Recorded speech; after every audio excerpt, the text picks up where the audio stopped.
Hello friends and welcome back to my YouTube channel. तो आज हम यहाँ पर बात करने वाले दो स्विंग स्टॉक्स के बारे में, जिन स्टॉक्स में बड़े टाइम फ्रेम और छोटे टाइम फ्रेम दोनों टाइम फ्रेम में ब्रेकआउट आ चुका है। तो हम दोनों स्टॉक्स में पोजीशंस बना के एक अच्छा खासा प्रॉफिट जनरेट कर सकते हैं। तो कौन से वो दो स्टॉक्स है, क्या आपका स्टॉप लॉस होना चाहिए, क्या एंट्री एग्जिट होना चाहिए, इन सभी पॉइंट्स को हम इस वीडियो में डिटेल में डिस्कस करेंगे। तो चलिए स्टार्ट करते हैं।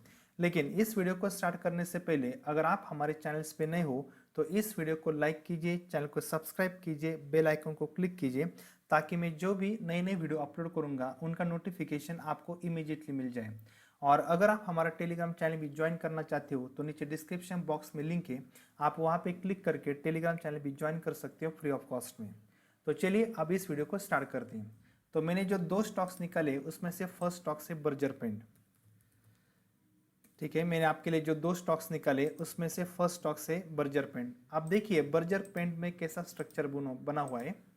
तो अगर आप इसको वीकली टाइम फ्रेम पे देखेंगे, ठीक है, मैं आपको पहले बड़े टाइम फ्रेम में दिखाता हूँ और जो हम एंट्री एग्जिट और स्टॉप लॉस लेंगे वो छोटे टाइम फ्रेम पे देखेंगे। तो इस स्टॉक्स को अगर आप बड़े टाइम फ्रेम में देखेंगे तो ये स्टॉक्स फिलहाल इस ट्रायंगल के बीच में ट्रेड कर रहे हैं। ऊपर अगर आप देखेंगे तो ऊपर की जो ट्रेंड लाइन है, इस ट्रेंड लाइन के ऊपर इसने दो टाइम रेजिस्टेंस को हिट किया है। और अगर आप नीचे की ट्रेंड लाइन देखेंगे तो नीचे के ट्रेंड लाइन के ऊपर इसने 3 टाइम सपोर्ट को हिट किया है। आप अगर थर्ड अटेम्प्ट पे देखेंगे ना, ठीक है, ऊपर इसने 2 टाइम रेजिस्टेंस हिट किया है और जो सपोर्ट है उसने वो 3 टाइम्स हिट किया है। लेकिन अगर आप सपोर्ट को देखेंगे तो थर्ड अटेम्प्ट पे इसने सपोर्ट को ब्रेक डाउन किया था। मैं थोड़ा सा जूम कर लेता हूँ, ठीक है।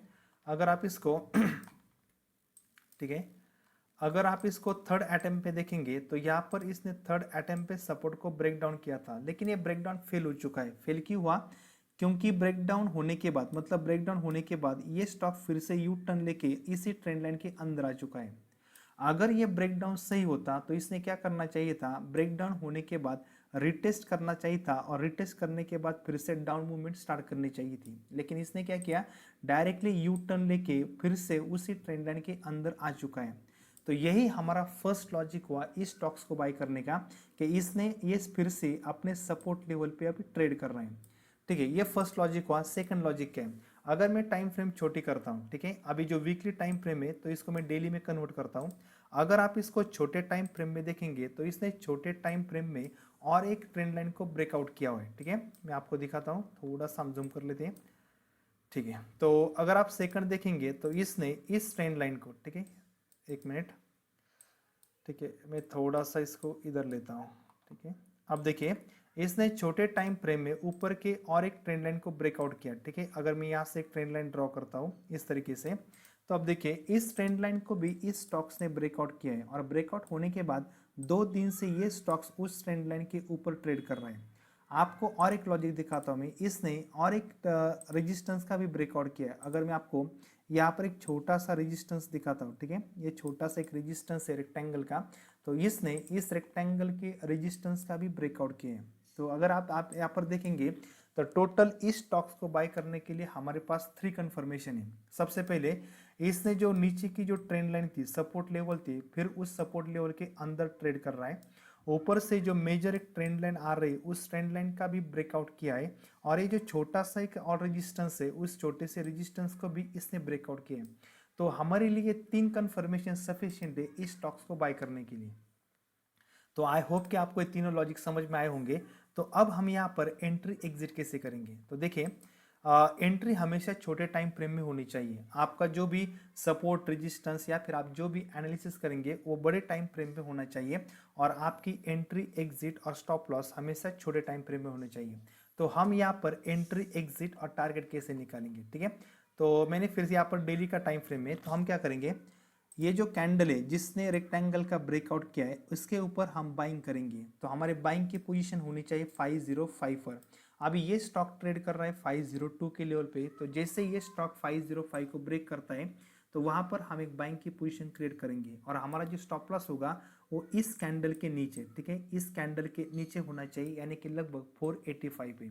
वैसे हमारा स्टॉप लॉस 490 पे होना चाहिए। ठीक है, मैं क्या बोलता हूँ, देखिए हमारा स्टॉप लॉस 490 पे ही होना चाहिए, लेकिन थोड़ा सा बफर देने के लिए हम स्टॉप लॉस 485 का लेंगे, यानी कि लगभग हमारा स्टॉप लॉस 20 पॉइंट्स का होगा। मैं आपको और एक बात बताना चाहता हूँ कि स्टॉप लॉस हम यहीं पर क्यों लेंगे। अब बहुत सारे लोग बोलेंगे स्टॉप लॉस यहाँ पे होना चाहिए थोड़ा और नीचे, लेकिन हम इतना नीचे स्टॉप लॉस नहीं देंगे। क्यों नहीं देंगे? अगर इस स्टॉक को चलना है तो यही से चलना होगा, ठीक है। अगर इस स्टॉक्स को अगर ऊपर जाना है तो ये स्टॉक्स ने यही से ऊपर जाना चाहिए, नहीं तो ज़्यादा से ज़्यादा इसने फिर से रिटेस्ट करके यहाँ से ऊपर जाना चाहिए। लेकिन अगर ये स्टॉक्स इस कैंडल के ब्रेक, इस कैंडल के लो को ब्रेक करता है तो उससे क्या होगा, फिर से ये सपोर्ट की ट्रेंड लाइन ब्रेक हो जाएगी, और सपोर्ट की लाइन ब्रेक होने के बाद ये ऊपर जो रेजिस्टेंस की लाइन है वो भी ब्रेक हो जाएगी। अगर दोनों ट्रेंड लाइन ब्रेक होती है तो इस स्टॉक्स में रहने का कोई सेंस नहीं बनता है। तो इसलिए हम क्या करेंगे, सिंपल यहाँ पर बाय करेंगे 505 पे, और इस कैंडल के नीचे हमारा स्टॉप लॉस होगा 485 का, जो लगभग हमारा 20 पॉइंट का स्टॉप लॉस होगा। और टारगेट, ठीक है, हम टारगेट कैसे कैलकुलेट करेंगे, तो अगर ये स्टॉक यहाँ से निकलता है तो हमारा फर्स्ट टारगेट ये होना चाहिए, मतलब पहला स्विंग हाई। तो यानी कि पहला अगर आप टारगेट देखेंगे तो हमारा टारगेट 530 का होना चाहिए, 530 का। अगर आप यहाँ पर फर्स्ट टारगेट भी अचीव करते हैं तब भी आपका 1:1 का रेशियो मेंटेन हो जाएगा। और ये स्टॉक अगर यहाँ से भी ऊपर निकलता है तो हमारा सेकंड टारगेट यहाँ पे होगा, क्योंकि यहाँ पर एक गैप भी है। तो हो सकता है कि ये स्टॉक्स ऊपर आके इस गैप को भी फिल कर सकता है। तो सेकंड टारगेट हम यहाँ पर लेंगे 550 का। लेकिन अगर आप पेशेंस रखते हो, आप थोड़े टाइम के लिए इसको और होल्ड करते हो, तो आप वीकली टाइम फ्रेम पे देखिए इस स्टॉक का, अगर ये स्टॉक ऊपर चलता है, ठीक है, ये स्टॉक से ऊपर चलता है तो आप यहाँ तक के भी टारगेट ले सकते हो 650 तक के। लेकिन यहाँ तक जाने के लिए इसको बहुत टाइम लग सकता है। तो इसलिए अगर आप 550 का भी टारगेट लेके निकलते तब भी आपका 1:2 का रेशो इस स्टॉक्स में मेंटेन हो सकता है। तो आई होप कि इस स्टॉक्स के बारे में टोटल लॉजिक आपको क्लियर हुआ होगा, कहाँ पे stop loss, buy, entry, exit, क्या इसके पीछे लॉजिक, ये सभी पॉइंट्स आपके क्लियर हुए होंगे।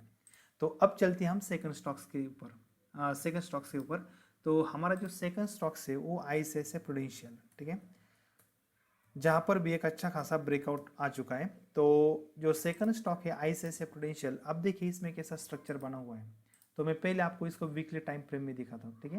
ये देखिए, अगर आप इसके वीकली टाइम फ्रेम में देखेंगे तो यहाँ पर एक इन्वर्टेड हेड एंड शोल्डर्स का पैटर्न है, ठीक है। मैं आपको दिखाता हूँ, ये हुआ लेफ्ट शोल्डर, उसके बाद ये हुआ हेड, और उसके बाद ये हुआ राइट शोल्डर।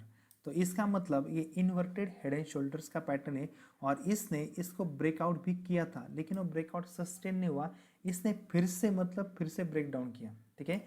एक्चुअली लॉजिकली देखा जाए ना तो इन्वर्टेड हेड एंड शोल्डर का pattern inverted head and shoulder का पैटर्न जब भी बनता है तो इसने यहाँ से ही ब्रेकआउट करना चाहिए था, लेकिन वो ब्रेकआउट सस्टेन नहीं हुआ, ये फिर से नीचे आए। लेकिन नीचे आने के बाद ना इसने फिर से सेकंड टाइम इस रेजिस्टेंस को ब्रेकआउट किया है।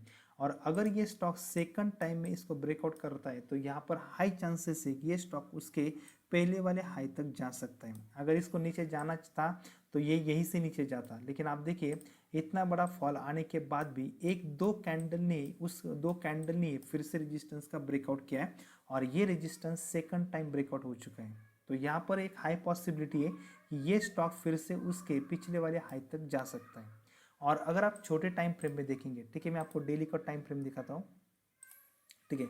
अगर आप इसको छोटे टाइम फ्रेम में देखेंगे तो इसने फिर से एक ट्रेंड लाइन का भी मतलब अगर मैं यहाँ से एक ट्रेंड लाइन ड्रॉ करता हूँ, ठीक है, अगर यहाँ से एक सॉरी यहाँ से अगर मैं एक ट्रेंड लाइन ड्रॉ करता हूँ तो देखिए जब इसने ब्रेकआउट किया था तो उसी ट्रेंड लाइन के आसपास ये मल्टीपल टाइम सपोर्ट लेता था। उसने सपोर्ट को ब्रेक डाउन भी किया, लेकिन जे बर्जर पेंट की तरह इसका भी ब्रेक डाउन फेल हो चुका है, क्योंकि ये फिर से उस ट्रेंड लाइन के ऊपर आ चुका है। और जब भी कोई ब्रेक डाउन या ब्रेकआउट फेल होता है तो उसका फिर चांसेस होता है कि ये स्टॉक्स अपने पिछले ट्रेंड को कंटिन्यू कर सकता है। तो यहाँ पर मतलब जो फर्स्ट हमारा जो लॉजिक था वो इन्वर्टेड हेड एंड शोल्डर्स का पैटर्न था, और जो सेकंड हमारा लॉजिक है स्मॉल टाइम फ्रेम में, तो इसने जो मल्टीपल टाइम जिस ट्रेंड लाइन पे सपोर्ट लेता था उसको ब्रेक डाउन करके फिर से वो उसी ट्रेंड लाइन के अंदर आ चुका है। और छोटे टाइम फ्रेम में भी इसने मतलब डेली टाइम फ्रेम में भी इसने अपने पिछले रेजिस्टेंस का ब्रेकआउट किया है। तो ये दो रीजन सफिशिएंट है हमें इस स्टॉक्स को बाय करने के लिए। तो हम यहाँ पर एंट्री एग्जिट कैसे करेंगे, ठीक है। तो हम इस कैंडल के हाई के ऊपर ही हमारी एंट्री क्रिएट करेंगे, यानी 620 पे। अभी ये स्टॉक्स ट्रेड कर रहा है 613 पे, लेकिन जैसे ये स्टॉक 620 को हिट करता है तो वहाँ पर हम एक बाइंग की पोजीशन क्रिएट करेंगे और हमारा जो स्टॉप लॉस है वो इस कैंडल के नीचे चाहिए, यहाँ पर नहीं चाहिए, क्योंकि क्या हो सकता है कि फिर से रिटेस्ट करने के बाद ये ऊपर जाए। तो अगर हम यहाँ पर स्टॉप लॉस रखेंगे तो यहाँ पर 60-70% चांस है वो स्टॉप लॉस को हिट कर सकता है। तो यहाँ पर हम थोड़ा सा स्टॉप लॉस बढ़ा देंगे, तो 620 पे हमारे बाइंग पोजीशंस क्रिएट होगी और 570 पे यहाँ पर हमारा स्टॉप लॉस होगा। तो स्टॉप लॉस हमारा लगभग 50 पॉइंट का होगा, 50 पॉइंट का स्टॉप लॉस होगा, लेकिन हम यहाँ पर टारगेट भी बढ़ा ले सकते हैं। अब टारगेट कैसे निकालेंगे देखिए, तो मैं इसको फिर से वीकली टाइम फ्रेम में लेता हूँ, ठीक है। आप टारगेट देखिए, तो हम जो पहला टारगेट है मतलब इस कैंडल के ऊपर हमारी बाइंग पोजीशन होगी और 570 पे स्टॉप लॉस होगा। तो जो फर्स्ट टारगेट है वो मैंने कैसे निकालना, ठीक है। अब बहुत सारे लोग सोचेंगे फर्स्ट टारगेट ये होना चाहिए, लेकिन फर्स्ट टारगेट ये नहीं होना चाहिए, क्योंकि इसने इस रेजिस्टेंस को 2 टाइम हिट किया है, ठीक है। यहाँ पर भी हिट हो चुका है और यहाँ पर भी हिट हो चुका है, तो ये रेजिस्टेंस 2 टाइम हिट हो चुका है, तो इसलिए हम यहाँ पर टारगेट नहीं लेंगे। तो यहाँ हम टारगेट पहले लेंगे यहाँ पर, क्योंकि अब यहाँ पर सेकंड हाई चांस है कि इस रेजिस्टेंस को ब्रेकआउट करके ऊपर चला जाए। तो हम जो फर्स्ट टारगेट है वो टारगेट यहाँ पर लेंगे जो होगा 680 का। और फिर अगर आप बाइंग पोजीशन और टारगेट को कैलकुलेट करेंगे तो यहाँ पर हम फर्स्ट टारगेट 60 पॉइंट का ले सकते हैं, और अगर इसको भी निकलता है तो सेकंड टारगेट हम यहाँ तक लेके जाएंगे, यानी कि 710 पे। लेकिन आप कम से कम इसमें 1:1 का टारगेट तो लेके चाहिए, लेकिन अगर आप थोड़ा टाइम के लिए पेशेंस रखते हो तो यहाँ पर आप सेकंड टारगेट भी अचीव कर सकते हैं, जो कि हो सकता है हमारा 710 का। तो आई होप कि आपको ये दोनों स्टॉक समझ में आए होंगे कि हम कौन से बेसिस पर यहाँ पर बाइंग की पोजीशन क्रिएट करेंगे, क्या हमारा स्टॉप लॉस, क्या हमारा टारगेट, ये सभी पॉइंट्स आपको क्लियर होंगे। तो आज के लिए इतना ही, मिलते हैं नेक्स्ट वीडियो में। Thank you.